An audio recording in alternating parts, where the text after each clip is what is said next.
Solo Pro Radio.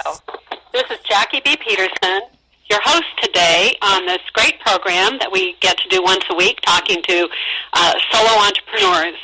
I am, as I said, Jackie B. Peterson. I'm the author of Better, Smarter, Richer, 7 Business Principles for Solo and Creative Entrepreneurs. This is help for solos, those of you in one-person businesses. Be you creatives, be you counselors, photographers, writers, advisors, health professionals, all of you who operate in a one-person business. It takes some special considerations and some special points to make those businesses work for you. And traditional business advice isn't going to help you, because traditional business advice teaches you how to build a business by hiring employees and turning yourself from being the doer of the work to being the managers of others doing the work. So if you're in a solo business and struggling for financial success, please take a look at bettersmarterricher.com on our website. You can download our free ebook outlining the 7 principles that will support your solopreneur career, and you can join our discussion on the blog.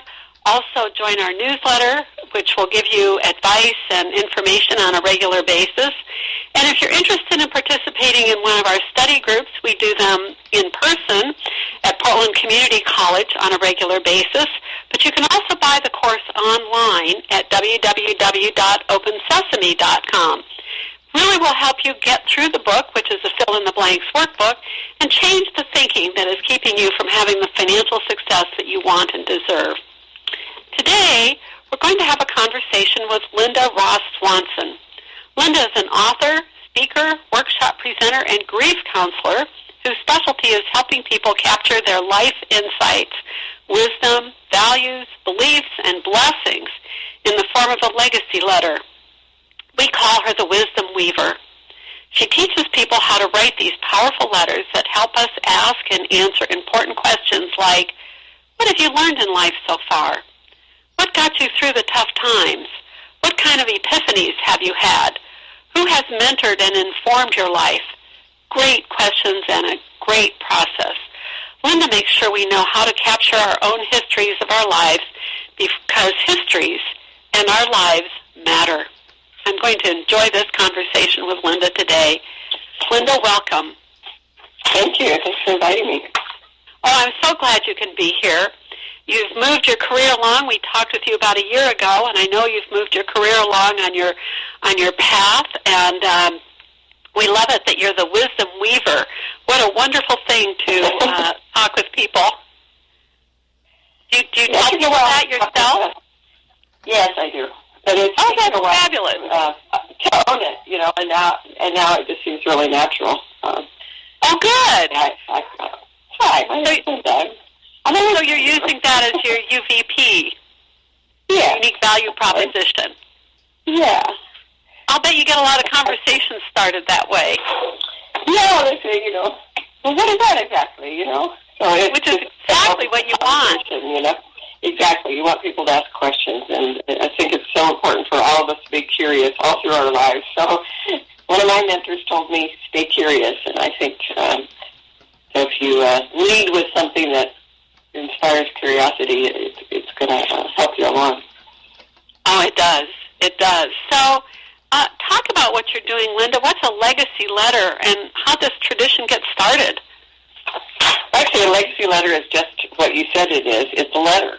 So it's less daunting than a memoir, but it is a collection of it's kind of an encapsulation of what we've learned in life so far, what got us through the tough times, what we learned from adversity, what our values, our beliefs, our blessings, anything that we want. But it's really the meat of our life, not necessarily our family stories, although we can attach those to the end of it. But the idea of a legacy letter is that it's a letter, and you're passing on your wisdom from one generation to the next. But you don't have to wait till you're dead to pass it on. You can give it to, a lot of folks hand them out at graduations or weddings or bar bat mitzvahs, important turning points in people's lives, because they're open-ended documents and you can add to them from time to time. So if you've given one to somebody at graduation, well, maybe when they get married, you'll give them the next portion of it, the next section. Because as long as we're breathing, we're still learning, and we still have epiphanies. And if we don't document them, they're going to be buried with us when we die. The tradition got started, to answer your second question, more than 3,000 years ago. It's a tradition, it's a mitzvah or a commandment in the Jewish religion. The first evidence is in the Hebrew scriptures, where Jacob gathers his 12 sons around his deathbed, and he bequeaths his blessings and advice to them before he dies. And so that was an oral tradition from father to son, because obviously it was a patriarchy back then. Then when writing became popular, people started writing these letters, and they didn't wait till they were on their deathbed. So once writing became popular, it turned into a letter, and they called them ethical wills, which I didn't like that name. I trademarked another name, but I'm not using it. I trademarked the name Wisdom Will, but I like Wisdom Weaver better. Anyway, that's how it got started. It's an ancient tradition, and it got revisited again, really became popular again, at least in the Jewish tradition, and then spread on to others around the time of the World Trade Center tragedies, because people realized, how brief life is, and how anything can happen, just in the snap of a finger. And the thing is, if you think about it, what a wonderful gift it would have been if everybody that died in the towers in the Pentagon had left letters for their family telling them what life had meant so far. Wouldn't that have been? I remember the picture of all the children, that were born, in the next 9 months after the World Trade Center, and I don't know, there's 35 or 40 of them. And wouldn't that have been something, as you say, if their parent, had a wisdom will or a legacy letter had left behind that for those children? You never know those parents. Yeah, well, obviously it would have been the father that died if the child was born afterwards, but, this is what your father was looking forward to with your birth. This is what how excited he was about you coming into the world and the things he was doing to prepare for you, and this is who he was, wow, it would have been just, they become really talesmen and touchstones for people, too, after we're gone, after our loved ones are gone, because there's something we can revisit. We can look at when we get overwhelmed by grief, we can go back and read their letter, we can hang on to it, we can stick it in our pocket. It's like putting on one of their sweaters and feeling hugged, Oh, isn't that, I can just feel that, that metaphor is wonderful. I can just absolutely feel that. I know with both of my parents having passed that I hang on to things that, they did or they said or they wore or they, pictures of them, because it's the same thing. I want to have touch with them, even though they're gone. And we also think about what would Dad do in a situation like this? So we're standing on the shoulders of the wisdom of our elders anyway, and the people that have gone before us, because we're all stories. I mean, everything in life is a story. So, and that's how we stand. What great work!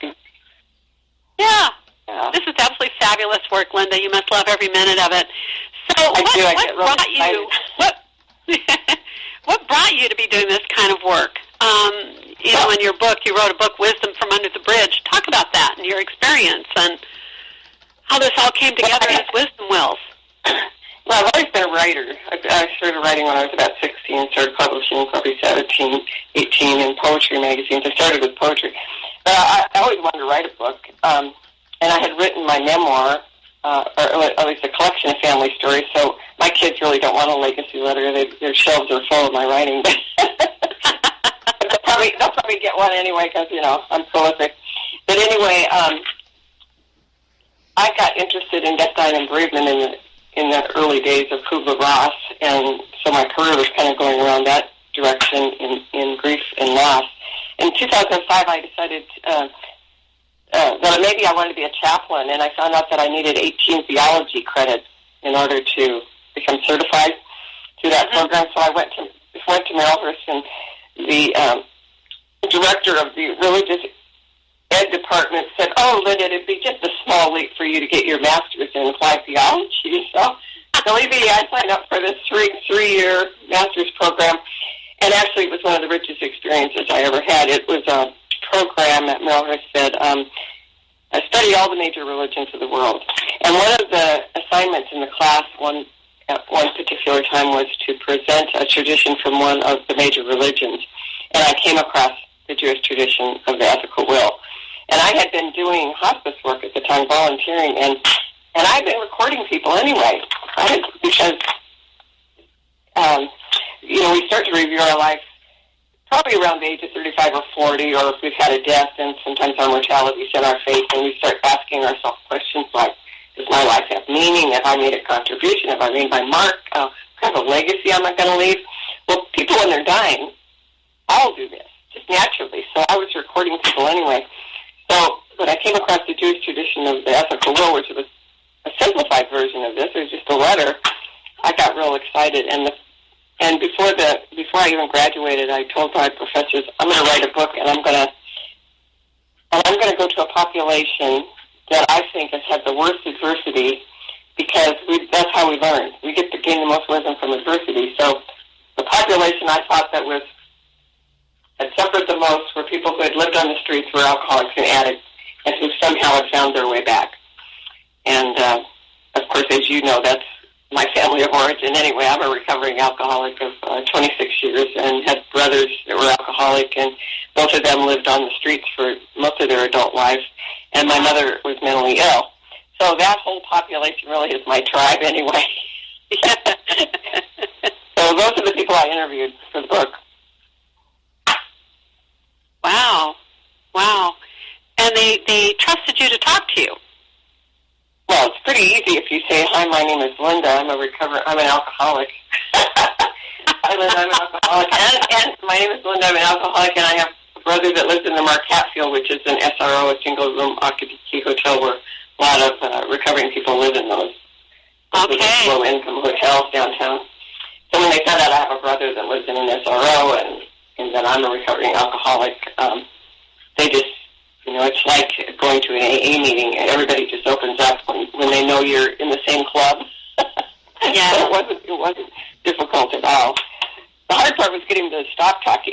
Sometimes it was 4 hours. I'd be still recording, You must be a wonderful, sympathetic listener, Linda, for people to, share their stories with you the way that they have shared them in the book. I've read the book, and you think, oh, my goodness, wow, these people are fantastic to have, you say, wrestled with this adversity, wrestled with this addiction, and, made the changes that they have made. But you must be a very sympathetic listener and not judgmental, so that people will talk to you the way that they talk to you. You must have a tremendous gift for that. Well, it's pretty hard to be judgmental when I've been there right with them. I've done everything they've done probably, and more, and if I'd have thought it. And some of the things that I haven't done that they've done, if I'd have thought of them, I probably would have done them. But the point is, I think people will disclose to you and will open up to you, no matter who you are, if you're self-disclosing yourself. So just the fact that I said, hi, I'm Linda, I'm an alcoholic, already I've leveled the emotional field right there. I'm right with them, So, yeah. And often I tell people who aren't alcoholic, I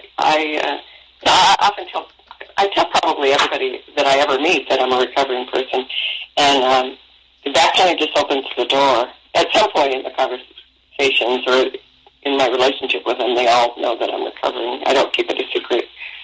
Well, there certainly aren't many families that, alcohol addiction hasn't touched, so that would be or mental illness. Or mental illness, right. Yeah. That would be a way definitely to get a conversation going and, move us from the pretense that it happens to everybody else but not to us, and we're above it all for some reason. So, to say levels the conversational field. I just read a statement which I just love, which says, no matter who you meet, they know something you do not. I love that statement. Absolutely. Everybody has something to teach us, and that's the whole thing I'm trying to get across. Everybody has something to teach us. That's absolutely true all the time, and it's so interesting that, you've got 7 billion people on the planet, and they all have a path and a message, and they're doing their personal work, and they're growing, and And, there are, like I like to say, they're valid because they're still alive. So as far as nature is concerned, whatever they're doing is valid. It's working for them. Even though it may be the total opposite of who you are and what you believe, their belief is true also. So all things, are... Yeah, exactly. And even if we disagree with somebody, or we may learn from, because they're disagreeable, we may learn something about being accepting or compassionate or whatever. It doesn't mean that we agree with them. Right. It doesn't mean we don't agree with them, but we can accept them and accept their opinion. And yes. I always like to weigh it and see, is there a grain of truth in this someplace, Yes. I've always felt that approaching the world with curiosity is the greatest place to be, because you learn so much. It's just terribly interesting out there if you can approach the world that way, from curiosity rather than from judgment. Judgment seems to wear us down, and curiosity opens all kinds of doors, and, you meet all these interesting folks who know lots of wonderful things. And I'm sure that must be happening in your workshops. Oh, yeah. And what's so fascinating about the workshops is that I get to hear all these stories. I have a friend that recently lost her father, and she doesn't have any children, but she said, when children die, you just grieve the lost potential. There's so much lost potential in all the things that you could have done with them, but when an old person dies, it's like the library burnt down. And I thought that was such a great metaphor, because there's so many rich stories. That's what I love about doing the workshops, because everybody gets involved and start telling their stories, and then their stories will inspire other stories, and pretty soon everybody's all excited, and all I can do is to get it. It takes everything I have to get them to settle down to write, instead of to just sit there and chat about their stories. I want them to put them on paper. So you've been offering these workshops. Write it down. Yeah. You've been offering these workshops around legacy letters or wisdom wills. So what's the format of one of the workshops? Talk about them. Who sponsors? Well, it's a 3 hour. Well, anybody can sponsor them. I like if you can get 6 people together, I'll do one in your living room. But I like to have at least 6 people, because that kind of rounds it out and gives us some stories to work with. And it's more fun the more people we have to share with. So I like to have at least 6 people. It's a 3-hour workshop. People leave with a beginning and ending, and 2 or 3 paragraphs for the middle to give them a jump start on their legacy letter. So they're writing. They're learning how to mind map to open their right brain. I bring colored pencils and stuff. I bring all the supplies, so they have a notebook and handouts and a spiral-bound journal, and I bring colored pencils and stuff, and I show them how to do a mind map, which is a way of opening the right brain. You draw a circle, and you put a word in the middle, and then you kind of have roads off to the side. So it's more of a visual. It's a visual outline. And it helps spur your memory. So people do a lot of writing and a lot of sharing, and that's pretty much it. And they leave with this jump start. And some people decide to meet as a group afterwards and continue the writing until they finish it. Because sometimes it's easier if you're with a group to write than it is to just be left on your own. Sometimes you don't finish it, So often people will form groups after the 3-hour workshop and meet on a regular basis until they finish their letters. Oh, I think that would be really important. I know that for me, when I work with a group, it brings memories to the surface that I haven't brought to the light of day for a long time. I haven't thought about them. And when other people get talking about maybe what happened to them as a child, or their relationship with their parent, or things that happened when they were in school, or things that they did, it triggers those memories in me, because I tend not to live at that level. I'm living at the top level, of where I am today, sure. Moving forward and better, smarter, richer going, and, all the things that I do. And, when I'm with a group, when I'm with a group, I think, oh my goodness, I had an experience like that. Let me think about that for a minute, or, oh, gosh, I'd forgotten about what it was like on my first job, or, that character I met that gave me that piece of wisdom, or, things like that, and it gets you back. So your first date, your first date, your first job, your first argument, I don't know. There's so many firsts, that we can write about, But, and I give people lots of questions. I have lots of handouts, lots of templates, lots of questions. So if they don't if I give them one question to write about and they don't like it, they have lots of choices. They can always move on to a different question. So they have lots of handouts and lots of material. We do some brainstorming on terms of, what people's values are. And so I like them to start their letter with how they've tried to live their life. It's kind of the template is you start dear friends and family, and I suggest talking about how you've tried to live your life, maybe what your morals are, your values are, your life motto is, and then the ending is real easy because you talk how you want to be remembered. So really the meat is in the middle because the beginning and the ending are pretty straightforward. Uh-huh. But there's so much to choose from, and people often end up writing pages and pages, but it could be just a list. If you're not a writer, it could be just a list. From 0 to 10, these are the people that influenced me, and this is what I learned, Yeah. To go through the decades that way. Yeah. One lady went through the houses that she'd lived in, and that's how she remembered her life. She went through, let's see, when I was born, I was in this house, and this happened, and she... That was her organizing the household. Yeah, that was her system, yeah. So there's all kinds of ways to do it. If you want to write more, then you can just add them to the back, Or some people would prefer to record it, which is fine. Or videotape it, there isn't any particular format. And there's really no magical formula. You can write and say and do whatever you want. I'm just making suggestions. But the whole idea with the workshop is just to get people started. It sounds like these workshops are very lively. Yeah, they're pretty lively. Yeah, I can just hear that, that you just have a lot of fun with it and a lot of laughter. So are your clients always an elder, or is this something that people of all ages do to record the wisdom in their life so far? No, they're not all elders. In fact, a lot of them are family members of elders. So I think primarily so far they've been baby boomers or younger.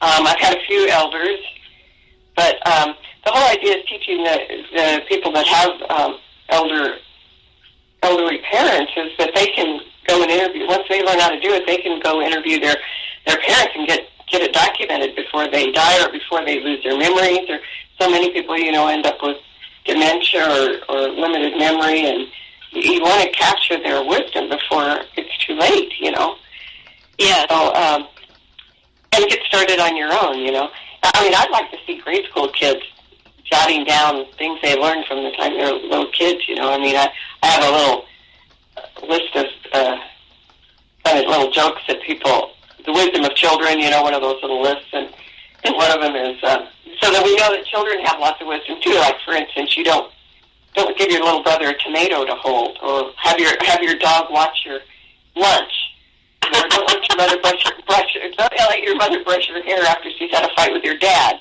Those are pearls of wisdom that you could pass on as a kid to another kid,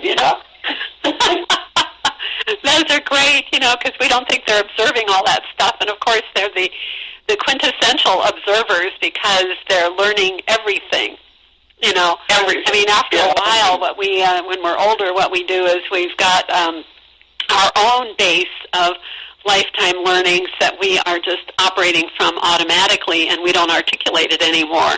But kids are, right there, they're right there at the surface paying attention to absolutely everything that's going on. And so, of course, the learning, if you can capture it, is pretty fantastic. I love that. Don't let your brother hold a tomato. I think that's by Will Rogers in his day, which is before a lot of our listeners' time, but he was such a great humorist, But I think one of the reasons his appeal was that he was made so childlike in his observation. Like he said things like very similar to the kids, like don't kick a cow chip on a hot day. Don't slap a man chewing tobacco. I mean, these are little pearls, but I think that's what his appeal was, because he paid attention to the little subtleties of life, and what you can learn from him, So that was very, I think his childlikeness made him Those are all wonderful. So popular. I know I have a little granddaughter who's 16 months old, and she's part of the generation they're calling the digital natives. And, I've watched her a few times, and I can understand why people say, why these kids just pick up this, these cell phones and those electronic games. And, actually what is happening is that they're learning their hands, and how their hands work, and they're learning how their feet work, and they're learning how to get food to their mouth, and, they're learning how their fingers move and how their tongue works. So the cell phone or the electronic game is just one more thing. They don't differentiate it as something new and unusual. It's just everything in their life is. Well, of course, they're learning all that. Yeah, they're born into it, And it's like my grandkids live in Vienna, and they're born into the German and the English language and the Hungarian language, and I think they even speak some Hebrew. But I mean, children pick up language so easy. So, computer's just another language. Yes, it is. And you're using, it's very tactile. And when you use both hands, that's the right and the left brain. So, yeah. That's why I think the kids are going to be so much smarter. Oh, yes.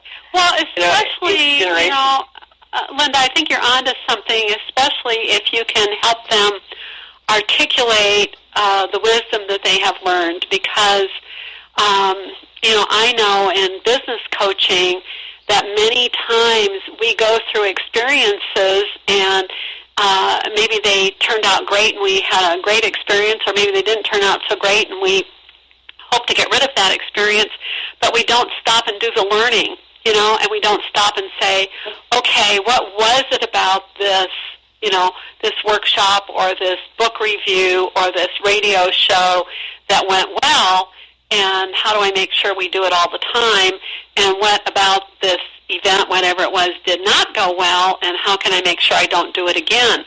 We tend not to capture our learning, and that's the big thing of what you're doing, is you're helping people capture their learning and process. So you forget.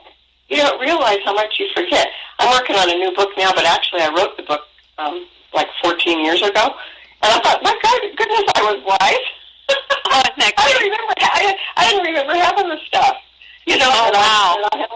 I'd forgotten that I'd learned that, or when I had learned that, or what spurred that insight, So it's been real refreshing to go back and relive those years, because I documented them so in a journal. So it really is a book that came right out of my journal, and so I was very detailed.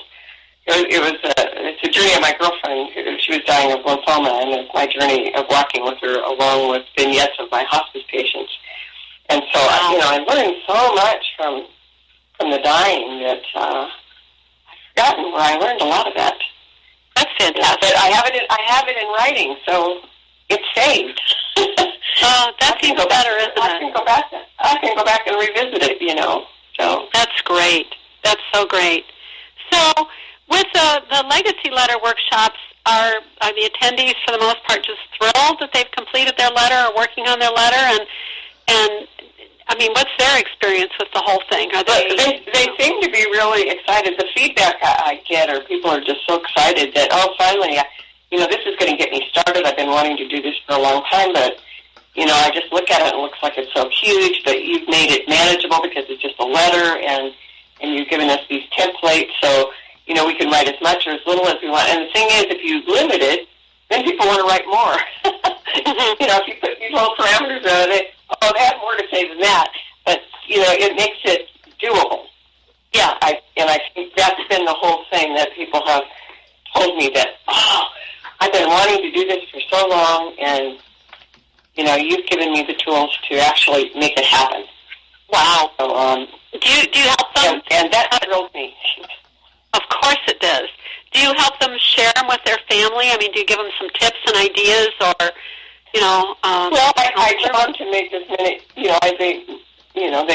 I tell them to make as many copies as they want to hand out, and that they could either give it at a special event in one of their loved ones' lives or their community or friends' lives, or that they can attach it to their legal will and give it when they die, It's not a legal document, obviously, but it could be bequeathed at the end of life if you wanted to, but I think they're nice gifts for, like when there's a new baby or somebody's getting married, and, wow. Wouldn't that be great to, get a letter from their parents or a letter from their grandparents, that comes with the new baby? On your wedding day, or something in this. So this is what Grandma wrote to us the day you were born, Wouldn't that be cool? Wow. One of the fellows in my book actually gave it to his sister and his nephews for a Christmas gift because they didn't have any money to buy them any other gift. And I thought, and it was the story of his recovery, what they'd meant to him and so on and so forth. And, that really made he was thrilled. And the sad part is that a few months after he did his legacy letter, he passed away. But the wonderful part was that they read from it at his memorial. And, his memory's going to live on forever in that community because of that. And actually, while he was dying, one of his friends that was the director of Sisters of the Road put it up on the walls of the hospital ICU room so that everybody from the phlebotomist to the person scrubbing the floors could know who was in that bed. Well, that's great. Because he was unconscious. So his spirit and wisdom are going to live on for a long time. And it makes them, if somebody's in a hospital bed and they're comatose, it makes them real to the people that are serving them, This is a real person in that bed and with a wonderful history and a brilliant mind. And, we sometimes forget who people are when... Yes. I think we forget who elders are sometimes. We forget how vital they once were and all the wisdom and knowledge they had, when they were young. Because we just see them as, we all of a sudden just picture them as an old person, well, think of the richness of their life, There's a library. In danger of burning down, Yeah, each of us is that. I love it. So let's talk about the business side of this for a minute or two, since we're talking about solopreneurship. You operate this as a solo business, right? I do. And how has that been? I know you've struggled to get this wonderful business going. So what are some of the things, and maybe the most important things you've done to gain clients and grow the reputation in your client base? Well, I think one of them, Jackie, the two-year-long is your class, the Better, Smarter, Richer class that I took at TCC, and the cohort group that goes along with that. And then I also joined a networking group, and I think it's important to belong to one or two networking groups. I don't think you need 15.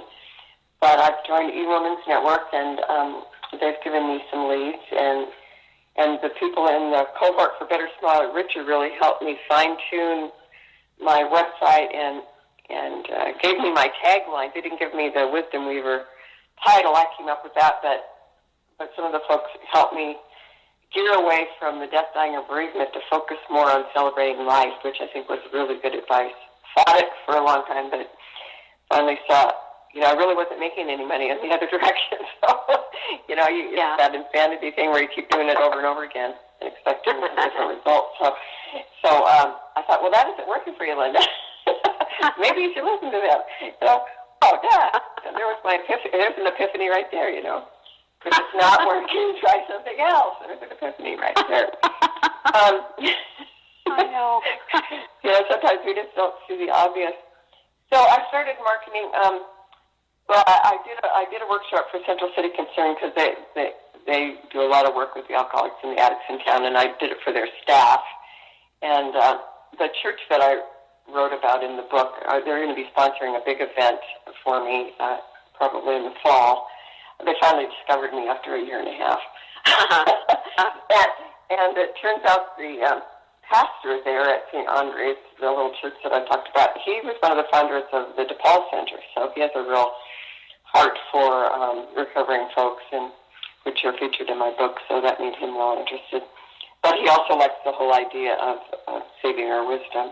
And then the other market I found that was real helpful to me are the assisted living facilities, and not the residents so much as the staff and the family members. And those are the people that I told you are the baby boomers and younger, the families of people that have their relatives in assisted living facilities. So I really don't have much luck speaking to residents. There's so many activities in these retirement facilities that people just can't go to all of them. I mean, it's just unbelievable how many activities they have. So if they say, I'm going to come and talk, I'll be lucky if I have 3 people, and then I'll be lucky if some of those people don't have memory impairment. So it's really, they want to come and they want to listen, but they can't read because they can't remember. And so I really need to talk to their family members so that they can interview their folks during lucid times, because even people with dementia have lots of periods of time when they're very lucid and they remember a lot of things. They go in and out of memory loss. So I prefer to speak to staff, networking groups, and families of people that. That's quite elders. It turns out it's a pretty big market, actually. Yeah, that's quite a thing to have found out, isn't it? Because when we talked last time, you were pretty certain that it was going to be the residents at the assisted living centers, and now it turns out to be the staff and the family. Yeah, actually it turned out that there was another thing that wasn't working. Why do I keep going to these activity directors? I need to go to I discovered, bang, bang, bang, doing the same thing over and over again. I discovered that I need to go to the community outreach person. And my whole pitch is to help build community, to invite the neighbors. One place in St. Helens, they put an ad in their little newspaper so that the neighbors could come in. And there were some residents that came to my talk, but there were also family members that came to my talk, and there were some neighbors in the neighboring businesses that came. And the whole idea is I try to tell them that I want to build community. I want people to come in and see their facility. And one way to do that is to sponsor a free talk. And, of course, I do that for the sale of my book. And then I'm pitching the whole idea is to pitch my workshop to get them to sign up to also sponsor a workshop, which has happened. So, boy, now that is so important. What you've learned, I'm thinking about any of our listeners who are working to get their solo pro business going, and that what you've just said is so important, that what you would logically think was the audience is not the audience. Absolutely. There's a slight shift. And that slight shift, is making the difference. And it's more than a slight shift, it's a humongous shift, because it's made all the difference. I can't believe this happened. This is the only time that it happened, but somebody booked me. I don't even know how they got my name, but they were in an assisted living facility, and I'm not going to name which one it was. But they booked me 2 months out. They booked me on a Saturday to speak for an hour and a half to residents. So, the night before, I get my clothes out, and I pack up all my books, and I'm all ready to go, and I get out there, and the receptionist says the activities director hasn't arrived yet, but there's the room up there, and what are you going to talk about? And I saw the posters of me in the elevators, and I sit in the room, and I set it all up, and I arrange all the furniture. The activities director never showed up, neither did a soul. I'm just sitting there by myself, and I thought, what the heck? I saved a Saturday for her. She doesn't even bother to show. I could see that maybe a resident wouldn't show up now that I know they have so many activities they can't possibly go to all of them. I know that now. But at least the activities director could have shown up, and she didn't even send me an apology email. It was like it never happened. Oh my goodness. So I said to myself, I'm not working with activities directors anymore. First of all, I've learned that I only get 2 or 3 or 4 people coming to it anyway. And the ones that are most interested that sit in are the staff members. Those are the ones that are really excited about what I'm doing. They're the staff members that sit in with the residents. So the staff members have the vision of who their residents are, and they see that working with you, probably they can be more, let's say, present with their residents. You know, they have a better idea than just seeing maybe a sick old person in the corner in a wheelchair. Maybe they can see, you know, that this is a bundle of stories and life experiences, and maybe that helps them that way. And then your community outreach person, you know, your community outreach person can, you know, find this as a way to bring the community into the assisted living center and talk to them about the depth of what's going on, not just, you know, we have these activities and meals and all these people that are here, but this is how we are honoring and treasuring our people that are here. Is that kind of what's going on? Yeah, kind of. I have found that most of the staff are real invested in the residents, so I haven't I mean, they all know they have rich stories, but I think they really see the value in having those people's stories captured. And the other thing is that if I teach the staff how to do it, they could train volunteers, and volunteers could go and actually interview and do these letters for the people. And that was one of the things I wanted. You know, I have the staff learn how to do it themselves so they can teach, they can pass it on to, I think it would make a great volunteer program. Yeah, a group of volunteers go in and just interview people. And I mean, they do something similar. They have some forms called, they're kind of like life reviews and fill in the blank kind of things. But this is more interviewee. You know, it's more, rather than just fill in the blank, this is more talk about your life. You know. Yeah. You know, it's more intimate than just filling in a blank. You know. Yes. Yes. So, and I can also see how the family of somebody who's in an assisted living center would be very interested in what you're doing because they are losing a relative. Yeah, and I've had family members that are, I've had family members that are actually, you know, that were actually writing their, well, one lady actually wrote her father's, I guess, what is it, a biography if you do it of your dad. She wrote her dad and her mother and was working on another one, and she came because they weren't able to capture their own, so she was doing it for them. So, you know, that's another way to do it. If you can, you know, if you have enough people that you know that knew your family member, you can go and interview them, and you could put something together for for your family member. By, you know, when I was doing my family stories, I interviewed my brothers and my sisters and my aunts, and because I'd forgotten all these stories, you know. Yeah. Forget. Yeah. Oh, yeah. That's right. That happened, yeah. It's kind of like, you know, the work on your genealogy on Ancestry.com. You know, so many people get started on it when they're in their middle years and say, oh, my goodness, I should have paid more attention to, you know, all those stories when Grandma and Grandpa were talking, but I didn't, you know, and now they're gone, and I'm trying to learn about the family and who we were, and, you know, it's the same sort of thing. You know, when you're young, you don't pay attention to it, but when you're older, you think, wow, this. All of a sudden, it becomes valuable. You know, you think, wow. You realize, you know, I mean, we're thinking of all kinds of other things. We're so self-absorbed when we're young, anyway. But you know, as you get older, you recognize the value of family and history and the generations that have gone before us that have shaped us and that sort of thing. My daughter just got back from a month in Europe, and in part of her trip, she went to Scandinavia and retraced her great-great-grandfather's roots, and she's become quite a sleuth. And she's discovered this whole history, and she found where he was born, and she connected with some people that 2 years ago had connected with her on Facebook to see if they were related, and they couldn't figure out how they were related, and come to find out they live on the bog where her grandfather had actually tilled the soil.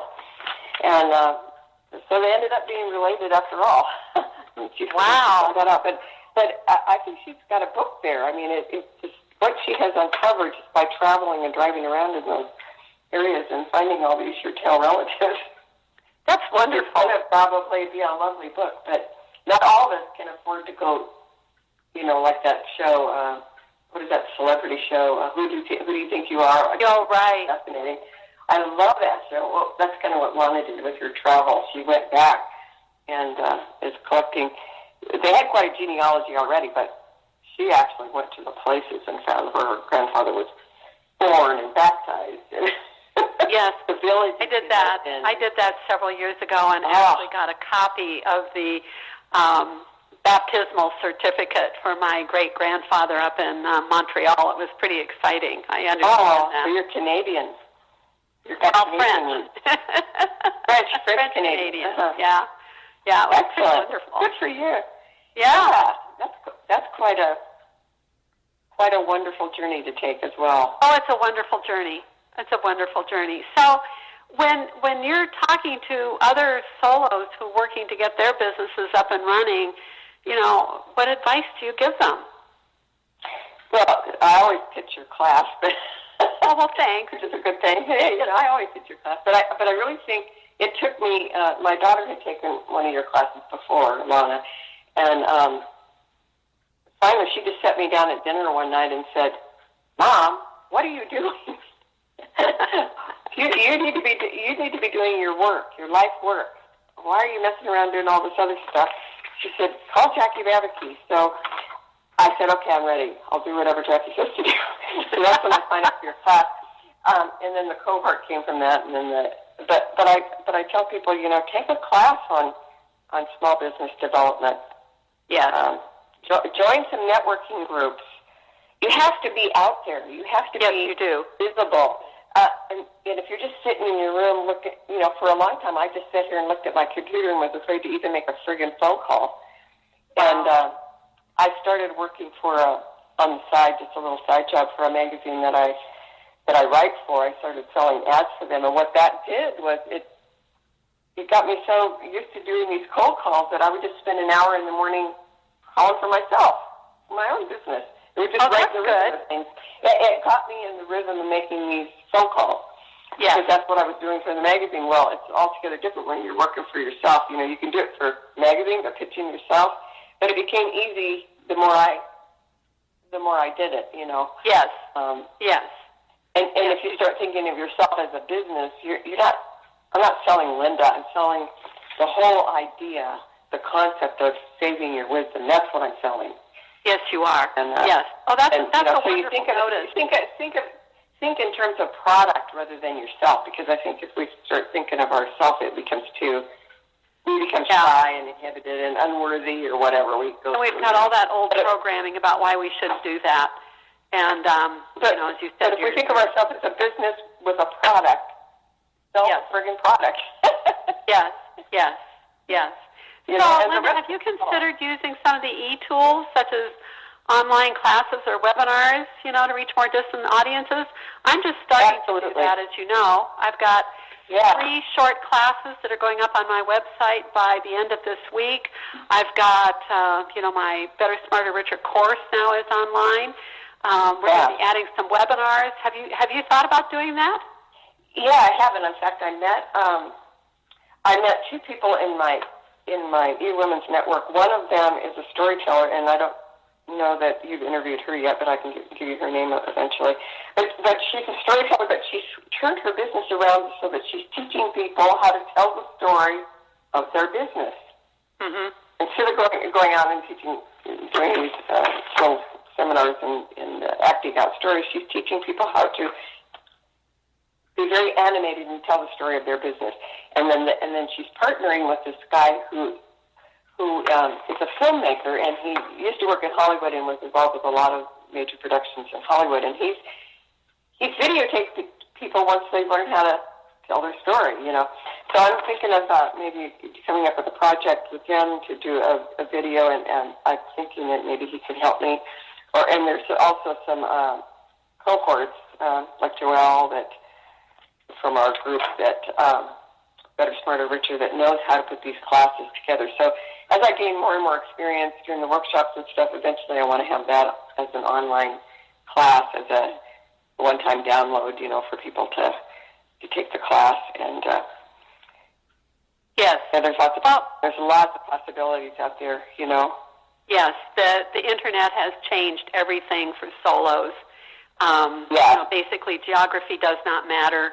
There's all kinds of ways to get to people. So it seems like what you do is you start, like you've been doing, you build your base with people you can see and touch and talk to, and then you get them talking about what you're doing, and the word kind of spreads, and then you say, okay, I really do have something here that, has an audience, and I have a product to sell, and I know how to do my workshops, and I know which questions to ask, and I know how to put it together now, and I know how to talk about it.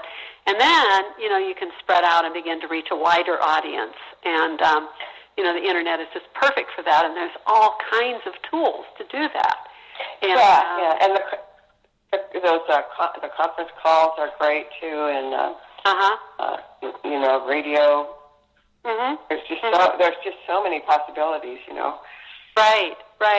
And I would think with the workshops that you're doing, you would want to choose one that still allowed people to be interactive, because that must be a huge part of the, the workshop experience, where they get to listen to each other and laugh and, kind of share things. Right. Common.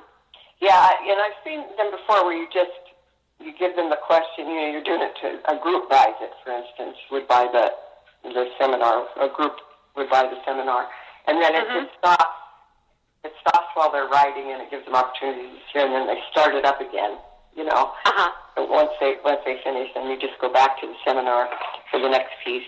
So it stops and starts and stops and starts, so that people have an opportunity to talk to each other in between. Yeah. I would even think that you could expand your workshop into, several parts, where you have a part 1, a part 2, and a part 3, and maybe in part 3, they read their letters to one another if they wanted to. Yeah. Or talk about how they were going to deliver them to their family. You could, rather than just one discrete interaction, I would think you could, have a series of them with the same group, and send people off to do their work, kind of like I'm doing with the study groups, where we have 4, 2-hour meetings, and you could put it together that way, and then they come back, and at the last meeting they come together and read what they have written or share their wisdom with each other. And that would be great. Right now I have them, they write their paragraphs, and then they have an opportunity to share. There's many people that want to share them. But I think the whole letter would be really great. You could do that in dyads or triads, and, because some of them are kind of long. You couldn't do everybody all at once unless you did it in triads. Yeah. And it might give people, you talked about your confidence that you gained from making phone calls. Maybe if they had a trusted cohort they were working with, they would feel that they could share their wisdom in their letter with a group that was going to trust them and support them, and that might give them the encouragement to go ahead and actually share it with their own family. Because sometimes we feel kind of nervous about doing that. Oh, they're not really interested, or, they don't really care. They never ask these questions, or, all that. They never pay attention to me. Pardon? I said, we never think that our families are all that interested in us. Yeah. Just wait till we're gone. Then they'll want everything that we've ever written, right? Wait, we didn't ask for a tape. Then they'll start looking for stuff. That's right. Yeah. So hopefully, this has been a great discussion, Linda. I've really enjoyed talking with you today. We're almost at the end of our time. So hopefully some of our audience members are excited about the possibility of working with you and holding a legacy letter workshop with the Wisdom Weaver, you. So how can they get hold of you, and how can they learn more? Well, my website is LindaRossSwanson.com, so they can learn more about me on my website. But they can also email me. My email is LindaRossSwanson@gmail.com. So I'm open to emails, and my website is there. I'm going to be working on a business Facebook page shortly, so that's going to be up and running too eventually. So. Oh, that's fantastic. I love it. That would be wonderful. Well, again, thanks for a great discussion. I think you're doing big and important work, and I certainly know what it takes to grow a solo business, so I'm thrilled to catch up with you and hear what you're doing. And listeners, just to remind you, this is Jackie B. Peterson. I'm the author of Better, Smarter, Richer, 7 Business Principles for Solo and Creative Entrepreneurs. And I hope that you will go to the website, sign up for our free newsletter, join the conversation on the blog. And, you know, if you're looking to be part of one of these cohorts that Linda so nicely described, where you're building a support system for yourself and your solo business and following the principles in Better, Smarter, Richer, you can see when they're offered on our calendar on the website, and you can also go to www.opensesame.com and sign up for the online course, which will guide you through your journey to financial success as a solo. We'll talk to you. We'll be on the radio again next week, next Wednesday. My guest will be Jake French. He's an old friend, and I know you'll enjoy hearing his story and how he has grown over the last year in developing his business as well. So in the meantime, keep your business going well, and I look forward to hearing from you and talking with you next week. Goodbye.